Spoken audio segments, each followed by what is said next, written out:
Good morning, everyone. I'm really happy to be here. I've gotten over my jet lag from Bhutan, and I'm really impressed that you guys know where it is.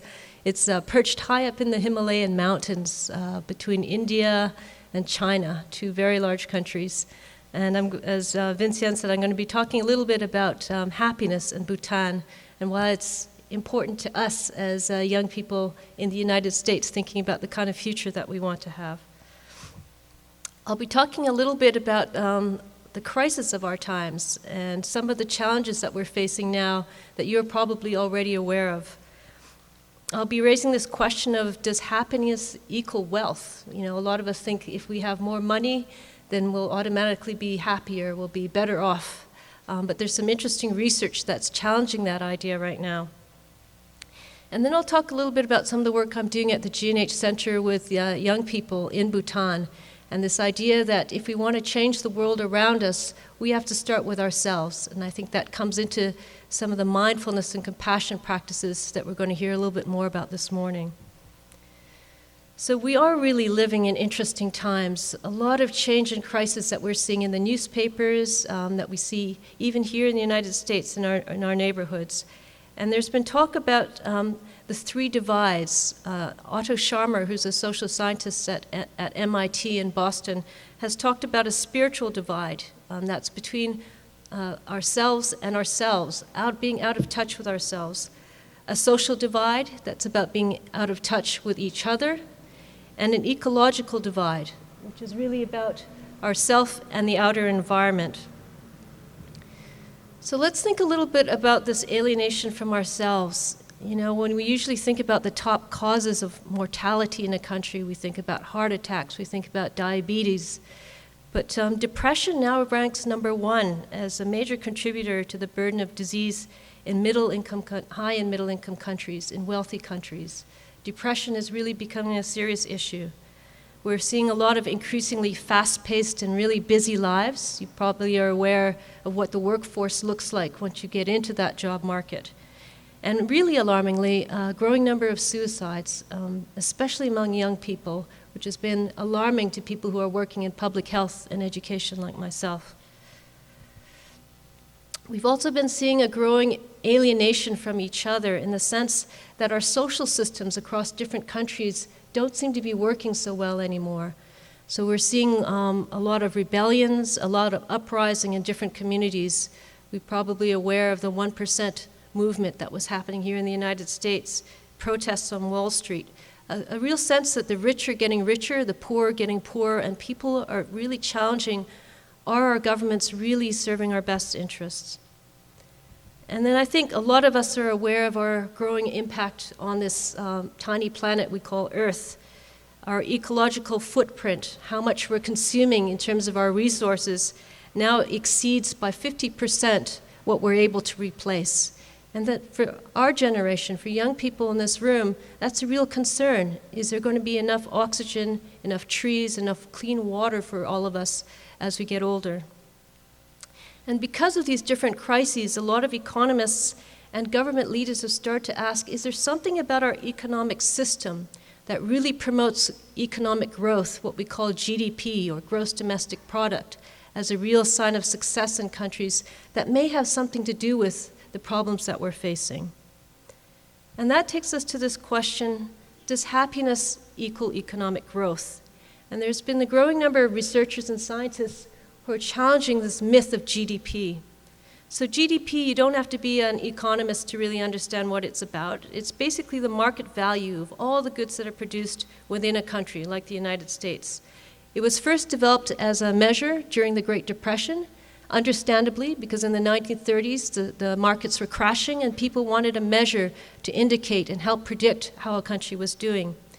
And the only problem with GDP is that it counts all marketed economic activity as positive. So to give you an example, if you are concerned about the forests in the United States and you cut down some of these beautiful, great redwood trees that you have, and you know that that's going to have a negative impact on the environment, it still counts as a positive growth in terms of GDP because it's leading to economic activity.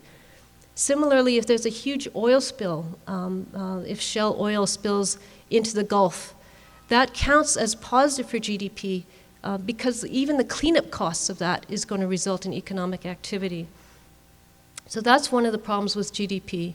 Another is that it leaves out a lot of the things that we find valuable. It doesn't count, for example, the time that a mom spends with her kid. If she's too busy to be at home and she hires a babysitter to look after a child, that will increase GDP. Also, just the things that we appreciate, leisure time, spending time with each other, is not marketed activity, and it won't make the economy look like it's growing. So GDP, unfortunately, is now taken as a reflection of how a country is doing, our prosperity, how well we're doing in relation to other countries, and it's quite a skewed picture. It's giving false information.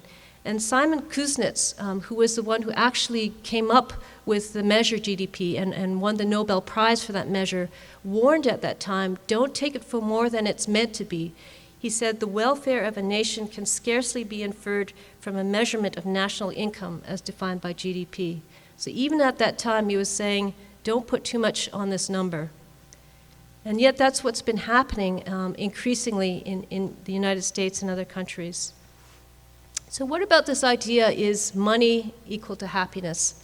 How many people in the room think that the wealthier you are, the happier you're going to get, and it keeps going higher? Hands up. One sort of so-so? Up to a point. Brilliant.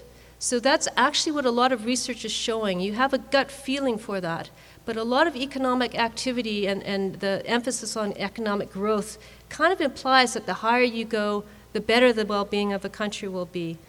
But we know now that when we compare different countries, it's not the case. The United States is one of the richest economies in the world, but when you do look at surveys that are looking at happiness and well-being across different countries, it only ranks 17th in life satisfaction, and it's behind a lot of poorer countries like Costa Rica and the Dominican Republic. And one of the reasons for that is that as GDP has gotten higher in the United States, social inequalities have gotten wider. And although the GNP per person in the United States has been increasing and tripled since 1960, life satisfaction has hit a kind of a plateau. So when they do these surveys and they ask people what does matter more than just increasing your income and getting wealthier and wealthier, the idea that community trust, knowing people in your city, feeling you can trust your neighbors, having meaningful and secure work, these things are all actually more important to people than just more and more income. So what brought me to Bhutan was when the Prime Minister of that country came to the United Nations in 2012. I was working with UNICEF at that time, and there was a large meeting to look at whether happiness could actually be a better way of orienting how we measure how a country is doing. And it may sound a little bit naive, it may sound a little bit impossible, but actually more than 500 scientists and spiritual leaders and government leaders came to New York for this meeting in order to discuss this. And I remember I was sitting at my desk going, it's another meeting, do I really want to go to this? And then I read the subtitle, and it was saying, the happiness and well-being of all life forms should be at the center of our development. And that was actually the first time I heard that phrase, all life forms, really thinking even beyond human beings to the animals and the plants, and I decided I should check this out and see what it's about. So at that meeting, the Prime Minister of Bhutan talked about something called GNH, Gross National Happiness, which is exactly a contrast to gross national product. And that term came about when the fourth king of Bhutan was asked, what is the GNP of Bhutan? And he said to a reporter, in Bhutan, gross national happiness is more important than gross national product. And so I'm going to show a small video clip that's going to give you a sense of what gross national happiness is all about. The Simple Show explains gross national happiness. This is the fourth Dragon King of Bhutan, a beautiful country at the eastern end of the Himalayas. He became king at the age of 16 in 1972. It was then when he had to decide what should be the philosophy behind his reign. He looked at other countries and noticed in most of them the government and the people strive for economical wealth. And those few who achieve this goal usually live a comfortable life. But on the downside, Many other people live in misery, poverty, or social isolation. Also, in the ruthless hunt for money, huge parts of the environment are often destroyed. This couldn't be the right path for Bhutan. The concept of gross national happiness was born. The primary idea of GNH is that every human being aspires for happiness, and a country's development should also be measured in its citizens' happiness. The fourth Dragon King's challenge, therefore, was figuring out how to balance economic development with the emotional and spiritual well-being of his people. Although economical growth can't be the only goal, a flourishing economy gives the government the funds needed to provide a working health and educational system, as well as certain living standards. Because being healthy, having opportunities for the future, and knowing that security, a steady income, housing, or well-balanced time use are guaranteed is crucial for people to be happy. But furthermore, people get a lot of positive energy from being with others and sharing interests. Participating in cultural life and to hold up local traditions and cultural heritage lead to a stronger community feeling. Healthy family relationships, advocating community activities, and religious aspects are factors for achieving happiness. It gives the Bhutanese people a strong sense of values and identity.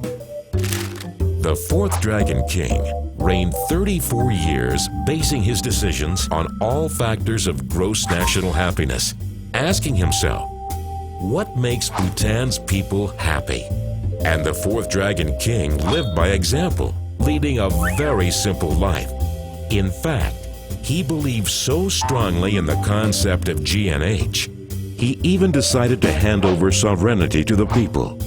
In 2006, he retired as king at the age of 51 and changed the course of history. 2 years later, in 2008, Bhutan elected its first representative parliament. Since then, the idea of gross national happiness has taken quite some momentum outside of Bhutan, with other countries and people around the world thinking about adopting the GNH approach to strive for development with values and to make the world a happier place.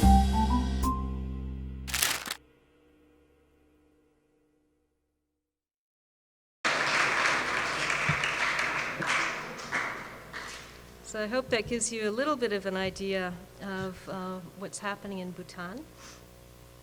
I think it's slides. I think it's important to talk a little bit about how Bhutan defines happiness. And it's not just about a fleeting feel-good moment, like I feel happy now, I feel sad a few minutes later, but it's talking about a really abiding sense of happiness, a sense of contentment in which, as it says here, comes from serving others, living in harmony with nature, and realizing our own innate wisdom. So a much deeper sense of what it means to actually be happy. In Bhutan, they measure 4 pillars or 9 domains of GNH. So they're not just measuring economic growth. It's things like ecological diversity and resilience, time use, psychological well-being, and these are conducted in surveys that take place every 2 to 3 years in the country. Time use is actually one of the strongest predictors of how well and how happy people are. And in many countries that are getting more and more developed, people feel very rushed and are not able to spend the kind of quality time that they wish to with other people. Community vitality is another one that's measured in the GNH survey to really look at how well people are in touch with their culture, how well they know each other, how well connected they are with each other. And psychological well-being in Bhutan is seen as something that can be cultivated through practices like mindfulness and meditation in schools. So in most schools in Bhutan, they start each day with a few moments of meditation before they jump into their schoolwork.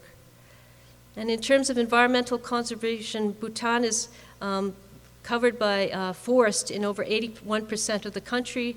There's huge biodiversity. They're aiming to be 100% organic throughout the country, and they pledged to remain carbon neutral throughout their development.